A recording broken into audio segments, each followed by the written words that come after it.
लेकिन वो बस एग्जाम आए तब पढ़े तो फर्स्ट रैंक ले, तो उसको हमेशा बोलते थे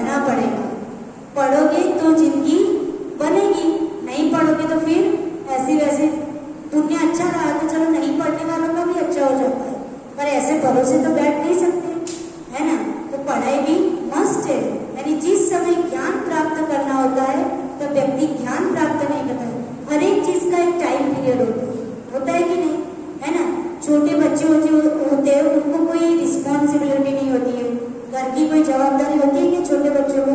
कुछ नहीं होती है। क्या करना? बस अपनी पढ़ाई करना। और जब जवाबदारी नहीं होती है तब व्यक्ति पढ़ता नहीं है, और फिर जब बड़ा हो जाता है तब बहुत सारी जवाबदारी आती है, सब रिस्पॉन्सिबिलिटी संभालनी होती है। तब ज्ञान चाहिए, विवेक चाहिए, और जो ज्ञान और विवेक आपको बचपन में आना चाहिए वो नहीं आती है। तो फिर क्या, सबके बीच में जब आप रहोगे तब अपने आप को बड़ा लो फील करोगे कि ये तो होशियार है और हम कैसे, ऐसे ही अनपढ़ है।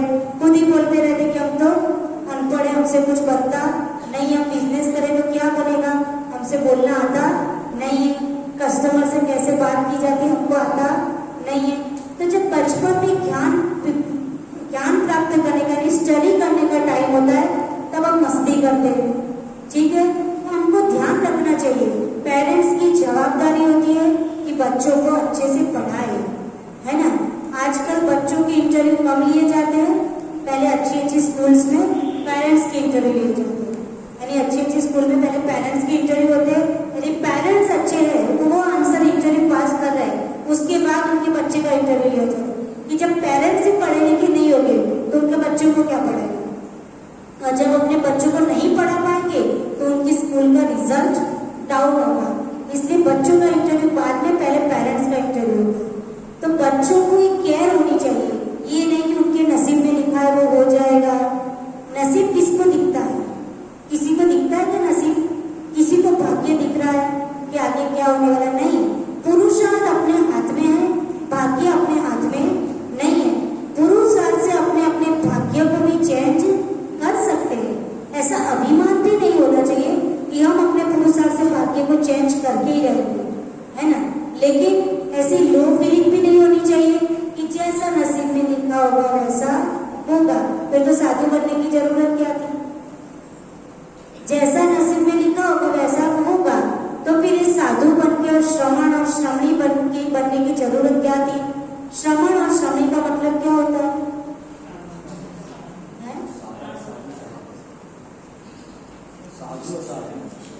वो तो ठीक है। और जो श्रम करे, मोक्ष रूपी पुरुषार्थ करे, उसे श्रमण कहते हैं। जो श्रमण यानी फीमेल में हो जाएगा कि जो किसका श्रम कर रहा है? मोक्ष प्राप्त करने का श्रम कर रहा है ना, उसे श्रमणी कहते थे। देखो अपने में भी कितना अच्छा वर्ड है, क्योंकि कर्म किसी को दिखते नहीं है, लेकिन क्या अपने हाथ में है कि हम अच्छे से अच्छा पुरुषार्थ करें, वो अपने हाथ में होता है। तो जब तक बच्चा छोटा होता है तब किसकी जवाबदारी होती है? पेरेंट्स की। यानी भारत में ऐसा कहा जाता है कि 15 साल तक किसकी जवाबदारी है? बच्चों की जवाबदारी पेरेंट्स की होती है कि 15 साल तक उसको क्या करें? एकदम ध्यान रखें, उसको विवेक सिखाए, उसको ज्ञान, उसकी पढ़ाई के लिए जितनी जरूरी चीज है उसको प्रोवाइड करें, उसको ऐसा एटमॉस्फेयर प्रोवाइड करें कि बच्चा अच्छे से अच्छी पढ़ाई करे। अब पढ़ाई का मतलब सिर्फ ये नहीं होता कि जो स्कूल में पढ़ाया जाता है वो तो है ही, वो पढ़ने से बहुत सारा डेवलपमेंट होता है। वहाँ सबके बीच में रहने से वो बहुत अच्छी चीजें भी सीख लेता है, बहुत खराब चीजें भी सीख के आता है। लेकिन उसके बाद भी पेरेंट्स उसका ध्यान रखें कि ये कहाँ जा रहा है, कैसे लोगों के बीच में रह रहा है। और हर समय बच्चे के पीछे पेरेंट्स नहीं घूम सकते, तो उसको क्या करना पड़ेगा जिससे वो सही डायरेक्शन में रहे। जैसे आजकल के पेरेंट्स की सबसे बड़ी दुविधा है कि क्या पता माता जी कौन बच्चा क्या कर रहा है, तो उसके लिए उसको धर्म के कार्यों में लगा दीजिए। उसके बाद जितना टाइम बचता है उसको माता जी महाराज जी आए उसको वहां भेज दीजिए, उसको धर्म के संस्कार दीजिए। आप छोटे बच्चे उनको रोज स्टोरी सुनाइए, प्रथमानियों का स्वाध्याय कीजिए आप, और उसको छोटी छोटी स्टोरी बहुत इंटरेस्टेड तरीके से उसको सुनाइए। तो उसका मन कहाँ लगेगा? स्टोरीज में लगेगा। उसको अपने आप अपने धर्म के प्रति रुझान होगा, रिस्पेक्ट होगा, सम्मान रहेगा। और जब बच्चा अच्छे कार्यों में लग जाएगा तो बुरे कार्य से अपने आप बच जाएगा। ठीक है, लोग क्या सोचते हैं, मेरा बच्चा ये ना करे, ये ना करे, ये ना करे, ये ना करे। जब आप ये बोलोगे कि ये ना करे, ये ना करे, ये ना करे, तो वो वही करेगा। आप देख लेना, जो बच्चों को आप बार बार बोलते हो कि मस्ती करता है, मस्ती करता है, मस्ती करता है, मस्ती खोले, मस्ती खोले, वो बड़ा होकर क्या बनता है? वो बड़ा भी हो जाएगा तब तक मस्ती खोल ही रहेगा। लेकिन आप अपने बच्चों में, मैंने पहले भी बोला था, कैसे वाइब्रेशन उनको देना पड़ेगा, जैसा आपको उनको बनाना है, भले वो कैसे भी है, लेकिन आप अंदर से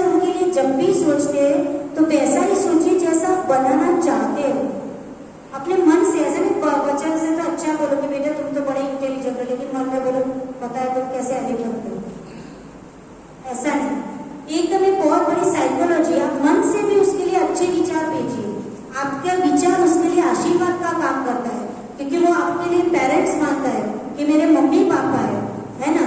इसलिए बच्चों को बहुत अच्छे वाइब्रेशन भेजिए, उनको अच्छा बोलिए, भले वो खराब है फिर भी उसको बोले कि तुम तो क्या हो बेटा, राजा बेटा हो, है ना। जैसे कुंद आचार्य की माता थी, वो अपने बच्चे के लिए कितना अच्छा बोलती थी, वैसे अच्छे शब्द बोलिए तो वो धीरे धीरे क्या आपकी बात मानेगा, आपका कहा हुआ मानेगा।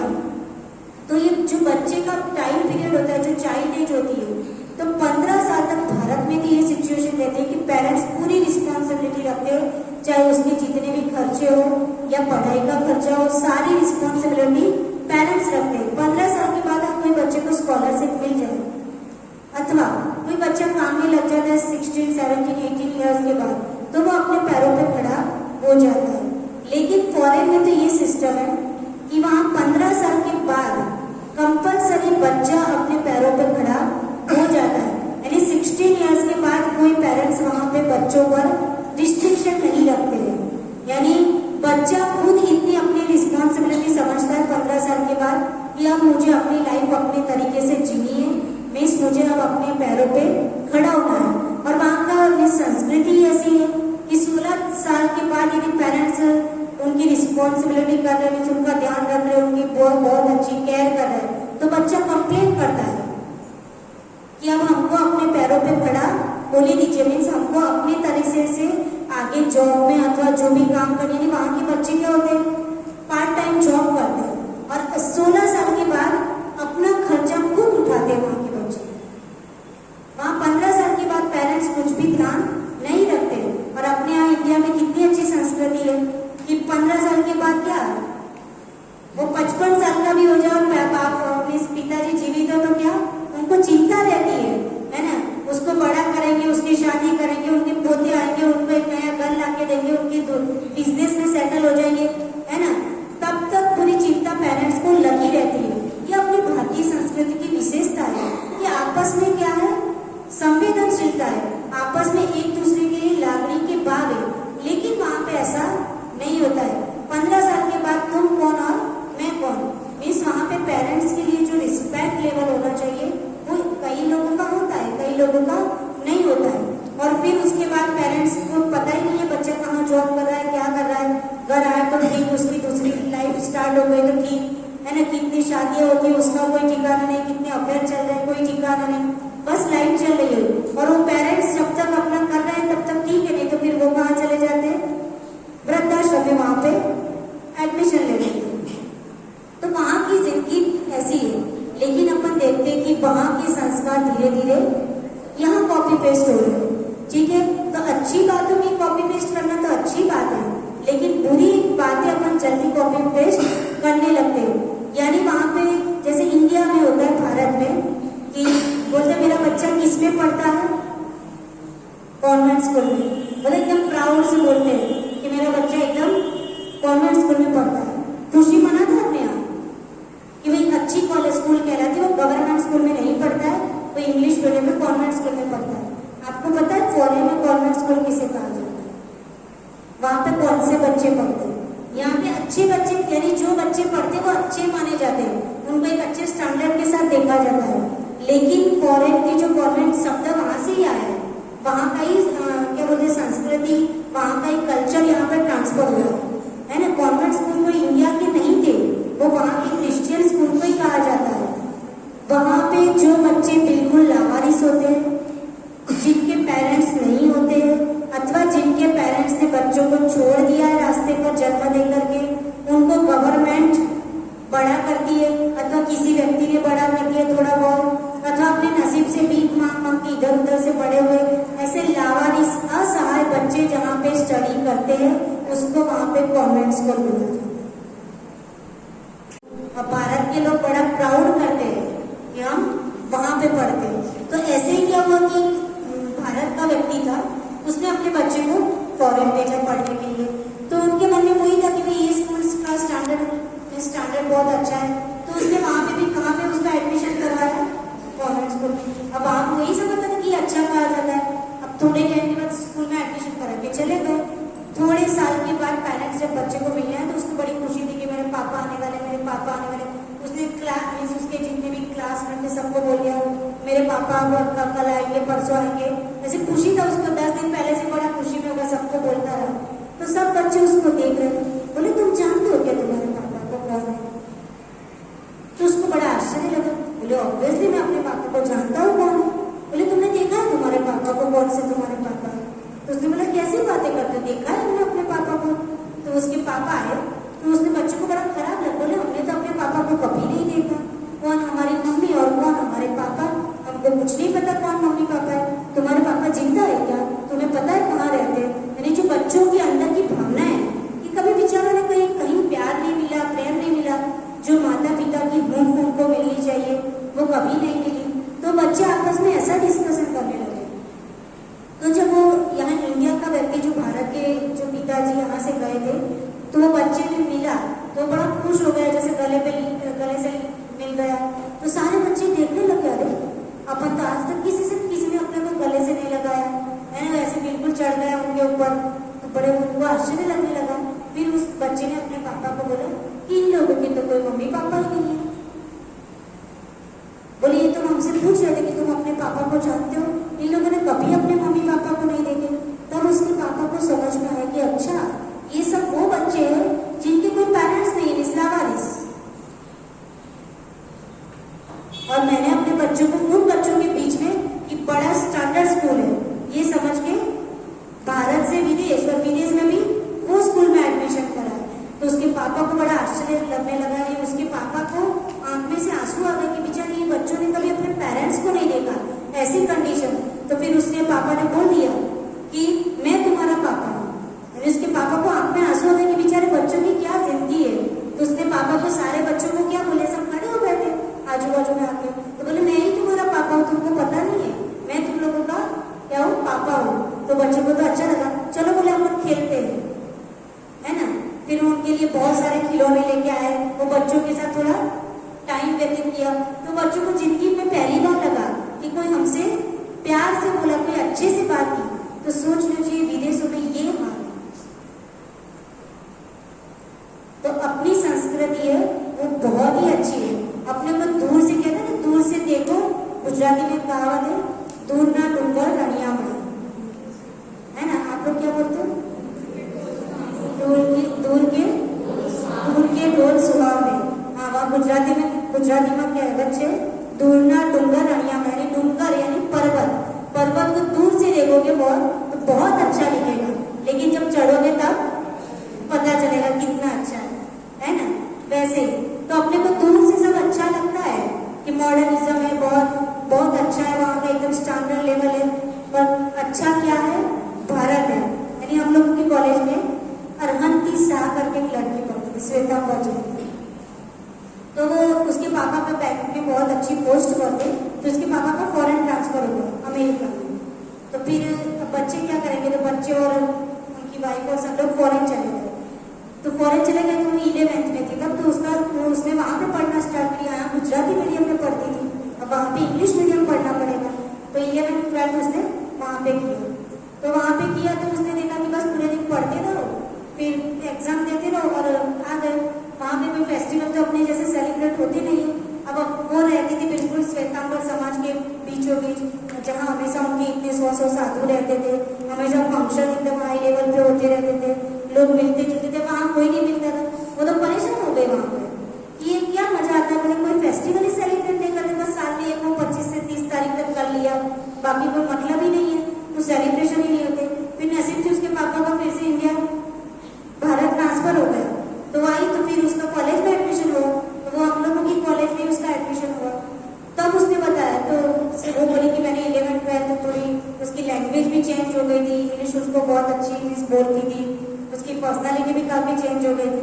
तो सबको पता चला कि इसने 11th 12th फॉरेन से करके आई। तो लोगों को थोड़ा फॉरेन से 11th 12th करके आई। तो उसने बोला नाम मत लो वहाँ का। बोले कोई मजा नहीं है ना, तो फिर से कभी भी ना जाओ।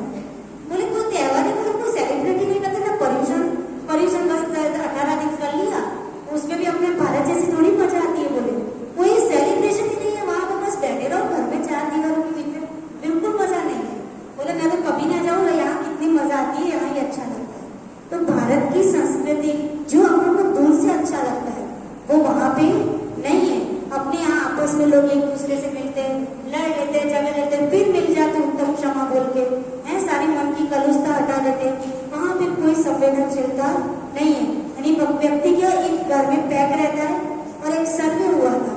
सर्वे में क्या हुआ था कि वहाँ का बच्चा 21 साल का होता है, तब तक तो वो इतना कठोर दिल का बन जाता है, यानी कठोर हार्ड यानी मीन्स उतना कठोर दिल का, स्ट्रॉन्ग हार्ट नहीं, हार्ड। स्ट्रॉन्ग होना तो अच्छी बात है, स्ट्रॉन्ग नहीं होता है, यानी मेंटली स्टेबिलिटी उसकी नहीं रहती, पर इतना कठोर दिल का क्यों?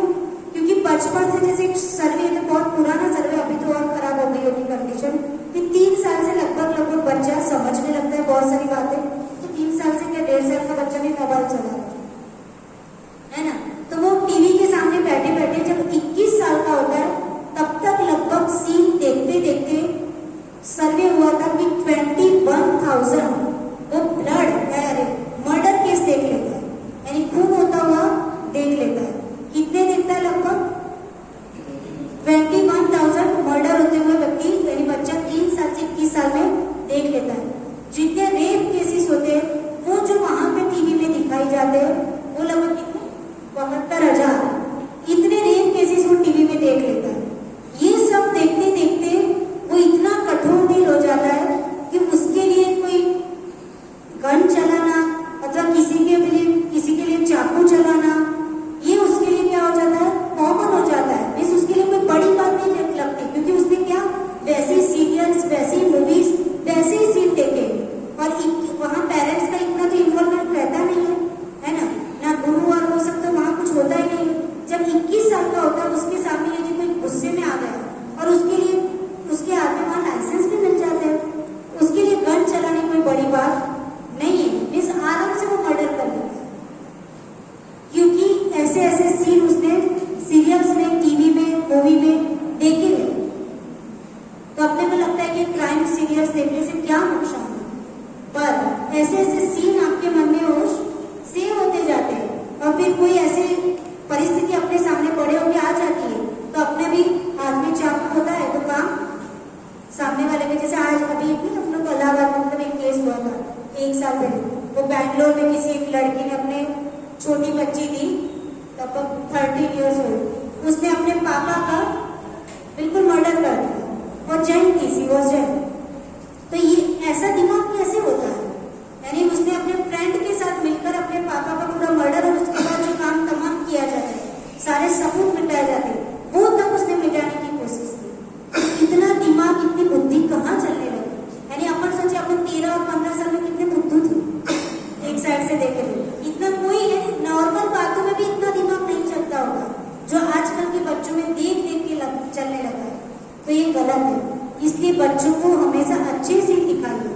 देखो, उनको आप बोलोगे टीवी मत देखो तो वो कोई छोड़ने वाले नहीं है, पर आप टीवी में उनको ये संस्कार दीजिए कि आप ये देखिए। उनको आप बोलो मोबाइल छोड़ दीजिए तो उनको छोड़ने वाले नहीं है, वो कहीं ना कहीं आप सोए होंगे आपके नीचे से निकाल के चलाने वाले, पर आप उनको उसमें वो देखिए कि उनको क्या देखना है। बहुत सारा पढ़ने लायक मैटर भी उसमें आता है, बहुत सारी अब तो एनिमेटेड जैन स्टोरीज बन गई है। 24 तीर्थंकरों का 24 पुराण आप सोच लो कि 10-10, 15-15 मिनट की उनकी एनिमेटेड स्टोरीज बनती है ना, तो वो सब उनको दिखाने की कोशिश कीजिए। जैसे कार्टून्स देखते हैं, उसकी जगह वो एनिमेटेड जैन स्टोरीज दिखाइए, जिसमें उनका मन कहाँ रहेगा, उसमें लगेगा। बच्चे तो बच्चे होते हैं, उनको हर थोड़ी देर में नई चीज चाहिए, तो बस उनको नई चीज के तौर पे आप सोचिए कि आप उनको क्या प्रोवाइड कर रहे हैं, और जो वो प्रोवाइड करोगे वैसे वैसे वो बनेंगे। ठीक है, तो बचपने में ध्यान न लगे, उस समय उन्होंने ज्ञान को प्राप्त नहीं किया। तो देखना, मैंने तुम्हारी हिंदी देखी, भक्तामर का पेपर दिया, ऐसी हिंदी लिखी कि ना पूछो। और मैंने पूछा उसको कौन से स्टैंडर्ड में, 7th 8th में। अब सुधार अपनी हिंदी, लॉकडाउन है, कितना टाइम मिल रहा है, स्कूल जा नहीं रहे, घर पे बैठे प्रैक्टिस कीजिए। कल से प्रथमा न्यू की एक स्टोरी लिख के आया करो, घर से छोटी छोटी स्टोरी देख देख के हिंदी लिख के आया करो, जिससे हिंदी सुधरे हो, है ना। तो ऐसा नहीं है, बचपन होता है वो बहुत पढ़ने का टाइम होता है। अपने को लगता है, यानी जैसे हम छोटे थे तो उनको बचपन से था कि हम डॉक्टर बनेंगे या माता जी बनेंगे, पर फिर भी जब हमको लास्ट पेपर देना था, 24 जून को हमारा लास्ट वाइवा और 4 जुलाई को दीक्षा, बीच में 10 दिन का गैप था, तब भी हमको ये नहीं लगता था कि भाई हमको दीक्षा लेनी है, क्या वाइवा में मेहनत करनी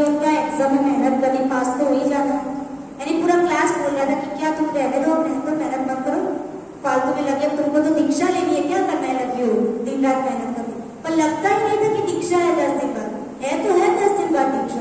अभी क्या कर रहा है, पढ़ रहे हैं। तो इतनी ईमानदारी से, जैसे हर बार जैसे यूनिवर्सिटी में टॉप करने के लिए स्टूडेंट कैसे पढ़ता है, इतनी ईमानदारी से उस समय पढ़ते थे। वैसे ही मेहनत, वैसे ही वाइवा, वैसे ही एग्जाम देनी, वैसे ही मेहनत करनी, पढ़नी। कई लोग ये सोचते हमको तो माता जी बनना है, हमको तो साधु बनना है, वहाँ क्या पढ़ाई की जरूरत है। ऐसा नहीं है।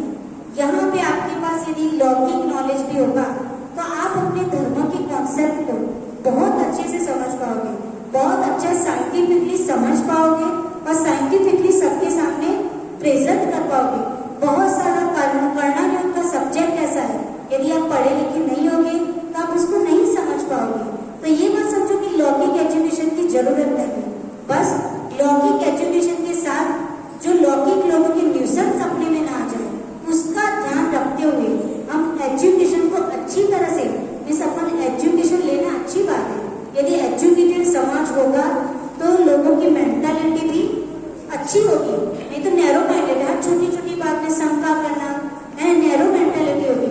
एक एजुकेशन से व्यक्ति का माइंड डेवलप होता है, एक ब्रॉड उसकी मेंटालिटी बनती है, वो दूरदृष्टा बनता है कि आगे क्या होगा उसके बारे में सोचता है, एक विवेक आता है, मेरा फ्यूचर क्या होगा, कैसे मुझे आगे बढ़ना है, वो सब चीजें सोचता है व्यक्ति। ठीक है, तो ये मत सोचिए कि हमको तो माता जी बनना है, हम क्यों पढ़े।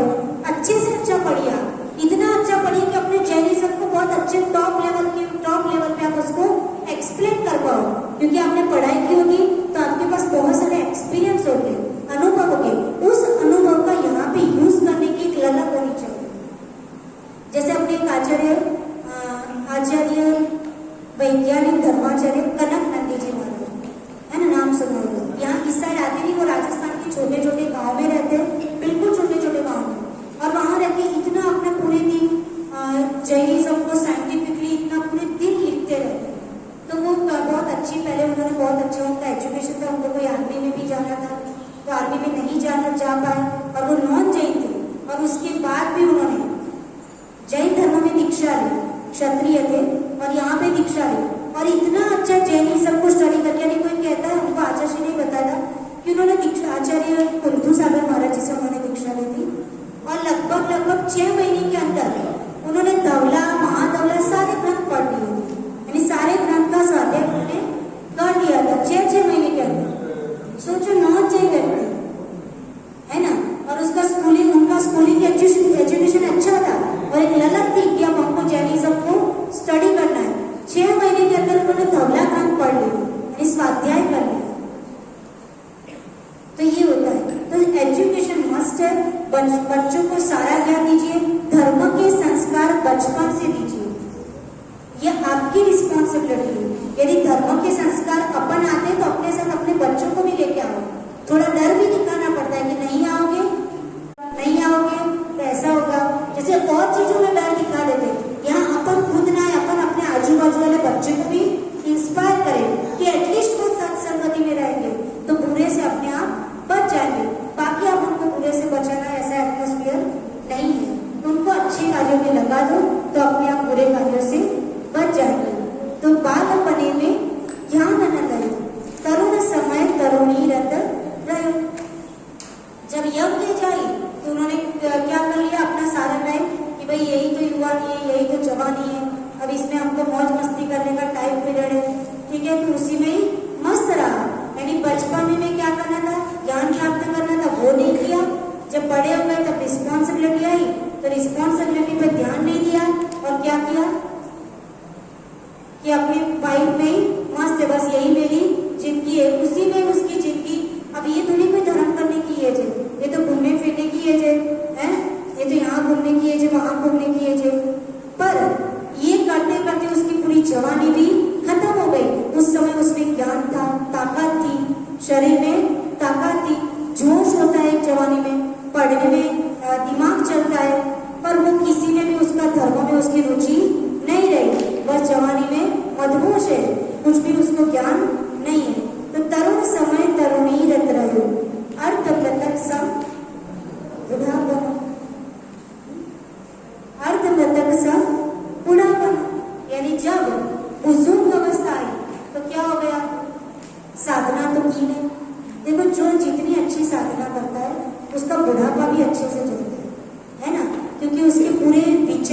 जवानी में जिसने धर्म कार्य में बिताए तो उसके विचार कैसे रहेंगे? पॉजिटिव रहेंगे, पावरफुल रहेंगे, समता परिणाम रहेगा। कहीं ना कहीं उसने सीखा होगा कि हमको कषाय नहीं करनी है। एक शांति रहेगी, एक धैर्यता रहेगी, है ना, एक समझदारी रहेगी, एक क्षमा भाव रहेगा, सहनशीलता आएगी, क्योंकि उसने धर्म के उपवास, नियम, व्रत, संयम का पालन किया है। तो व्रत, नियम, संयम पालन करना कोई बाह्य क्रिया नहीं है, वो बाहर की दिखता तो है लेकिन वो आपके मन को क्या करता है? स्ट्रॉन्ग बनाता है। उपवास करने से नॉर्मल व्यक्ति को बोला जाए, उपवास करने से क्या फायदा है? क्या फायदा है उपवास करने से? अरे इतने उपवास करते हो क्या? ये आपने रिलीजियसली बताया, इंद्रियां बस में होती है, गुड। पर लौकिक व्यक्ति उपवास करने से क्या फायदा है? लौकिक व्यक्ति तो ऐसा बोलता है, क्या तुम शरीर को कष्ट दे रहे हो? क्या कैंसर के वायरस एक वीक में एक उपवास करने से कैंसर के वायरस मर जाता है, ठीक। और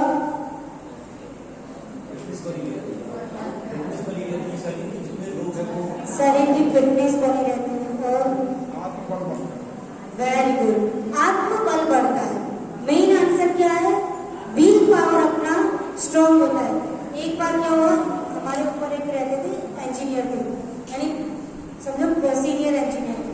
तो वो लोग क्या थे कि 10 उपवास किए, तो 10 उपवास किए तो उसके बाद उनको पता था कि पारना होता है गुजरात में। तो उन्होंने बोला कि सबसे पहले पारना मैं कराऊंगा। नॉन जैन थे, कि वो नॉन जैन, और उन्होंने बोला सबसे पहले वहां चम्मच से पानी पिलाया जाता है ना, तो बोले सबसे पहले पारना की शुरुआत मैं कराऊंगा। यानी उनको इतनी खुशी थी। तो फिर बाद में उनसे पूछा गया कि अच्छा अंकल ऐसी क्या बात थी कि सबसे पहले वो रेडी रहे कि आज मैं बोले जितने भी बजे फंक्शन हो आज मैं अपने ऑफिस लेट जाऊंगा लेकिन पारना की शुरुआत मैं करूंगा। तो उन्होंने बोला कि उपवास करने से, जैनी लोग जो उपवास करते हैं उससे सबसे अच्छा मेरे को लगता है कि उनका डिटर्मिनेशन पावर बड़ा स्ट्रांग होता है, संकल्प शक्ति बड़ी स्ट्रांग होती है। उपवास कौन कर सकता है ना, कि उसने इतने अपने मन को दृढ़ बना दिया, संकल्प भी बना लिया कि मैं 10 दिन तक कुछ भी नहीं खाऊंगा, कुछ भी नहीं पीऊंगा। बोले शरीर में ताकत तो कई लोगों में होती है लेकिन संकल्प शक्ति तो हो कि 10 दिन के लिए सब छोड़ पाए। तो बोले मुझे जैन लोगों की यही बात अच्छी लगती है कि वो लोग ऐसे व्रत, नियम, संयम पालते, तो मुझे बहुत ज्यादा तो कुछ नहीं पता लेकिन उनका डिटर्मिनेशन पावर स्ट्रॉन्ग होती है।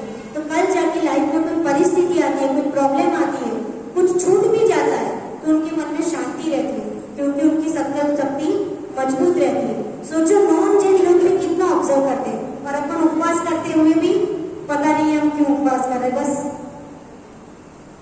आज खाना छोड़ दिया उसका नाम उपवास। यही समझते हो ना कि आज रोज 2 टाइम खाते थे, 4 टाइम खाते थे, आज 1 टाइम खाना चालू कर दिया उसका नाम एकासन। यही समझते हो, आज बिल्कुल खाना छोड़ दिया उसका नाम उपवास। उसके आगे कुछ पता है कि हम उपवास क्यों करते हैं, क्यों लिखा है शास्त्रों में उपवास करना? अच्छा ये बात बताओ, कोई बच्चा है वो खाना पीना बंद कर दे, ठीक, तो उसकी माँ खुश होगी कि दुखी होगी? दुखी होगी, ठीक। तो आप ये समझते हो कि हम उपवास करेंगे तो भगवान बड़े खुश हो जाएंगे, यानी प्रसन्न हो जाएंगे, हैं? तो आप समझो कि आप खाना पीना बंद करना उपवास समझते हो, वही समझते हो, ठीक है? सही बात तो यही है, खाना पीना बंद करना उपवास समझते हो। तो क्या आपके खाना पीने बंद करने से भगवान कैसे खुश हो सकते हैं? जब आपके पिताजी खुश नहीं हो सकते तो वो तो परम पिता है। यानी खाना पीना बंद करने का नाम उपवास नहीं है, ठीक। तो उपवास को साइंटिफिकली समझो, उपवास का रिलीजियस कॉन्सेप्ट समझो कि हम उपवास क्यों करते, उसके बाद उपवास करना तो अच्छा लगेगा। व्यक्ति क्या समझता है, बस 10 दिन हमने कुछ नहीं खाया, पुण्य भी 10 उपवास कर लिए, परेशान और बड़ा एकदम खुश हो जाता है। लेकिन वही उपवास, बहुत अच्छी बात है आपने इतना किया, लेकिन वही उपवास आप समझ के करते तो, ज्ञान के और विवेक के साथ करते तो कितना सारा पुण्य कमा लेते, है ना। उसका महत्व हमको समझ में आता कि हमने उपवास क्यों किया। तो यही बात होती कि कोई भी क्रिया ज्ञान और विवेक से करने से उसमें जान आ जाती है, उसमें सही में कर्मों की क्या होती है,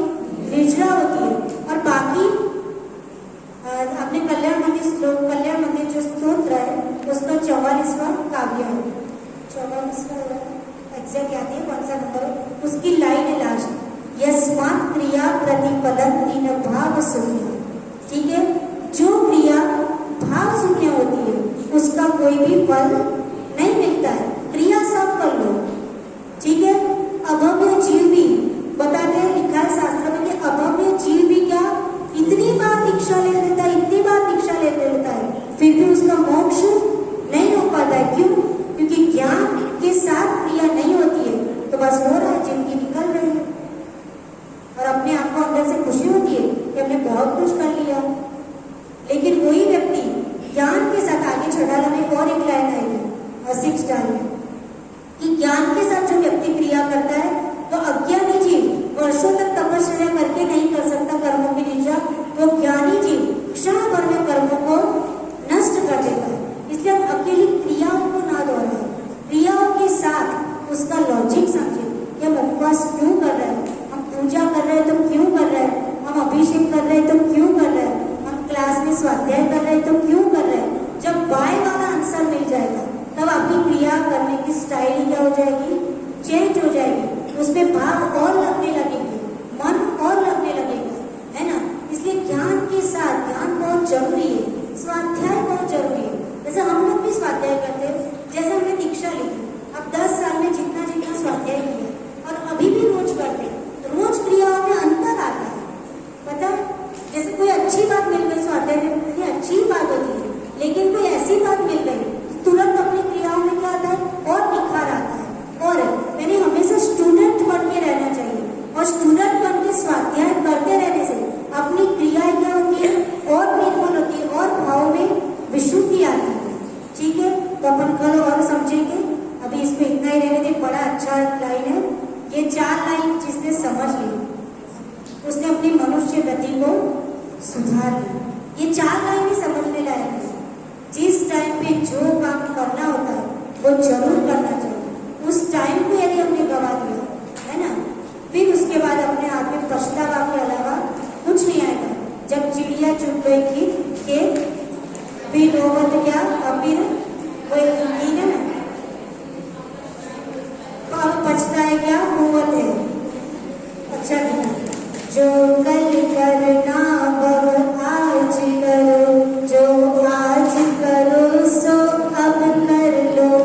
जब चिड़िया ने चुग के तलिया तब पछताए क्या होवत है। वो है ना, उठ जाग मुसाफिर और उसकी लाइन है। ठीक है, तो चिड़िया ने जब चुग खेत लिया फिर पछताए कुछ होता नहीं, लास्ट में बुढ़ापा आता है, तब रोना ही रोना हाथ में रहता है। इसलिए हम हर एक टाइम सजग रह के मैक्सिमम अपने आप को धर्म कार्य में लगाएं।